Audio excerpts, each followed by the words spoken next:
Gipasusi ni Talisay City Mayor Samsam Gulyas ang reklamo sa usa ka talisaynon kalabot sa COVID vaccination alang sa mga senior citizen. Supply sa bakuna sa dakbayan nahurot dayon. Ang report ni Femari Dumabok. Sa post ni Jason Bagya sa social media, alas 6 pa lang ganihang buntag, usa na sila sa naglinya sa Lagtang Gym. Apan pasado las 9 na nabakunahan ang iyang senior citizen ug person with comorbidities nga amahan. Ug nga pipila ang mga nabalibaran kay wa nay bakuna. Sa iyang text message sa GMA-RTV Balitang Bisdak, iyang giklaro nga buot niyang mapaabot sa kagamhanan ng iyang panghinaot nga mapalambo pa ang vaccine rollout. Lain niyang hangyo nga wala untay mabalibaran kay wa nay bakuna.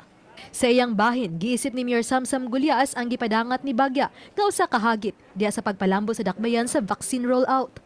Gipasusi na hinuon sa dakbayan ang gipadangat ni Bagya nga obserbasyon gamit ang social media. Apan iyang gitataw nga mag-agad lang ang Talisay City Health Office sa mga bakuna nga gihatag sa Provincial Health Office. Gani, gihangyo na usab ni Gulyas ang Department of Health nga susama sa silingang mga dakbayan. Hatagan usab unta ang Talisay City og daghang mga bakuna. I'd like to look at it as two things. First of all, maybe people really want to be vaccinated now. Aside from before, na people were hesitant, we're ready to vaccinate once the vaccine is here, and we'll take this as a challenge to do better. Gani karong simana 350 vials lang ang nadawat sa Talisay City nga nahurot dayon pasado las 9 ganihang buntag. Uban ni John Sulon, ako si Femari Dumabok. Balitang Bisdak.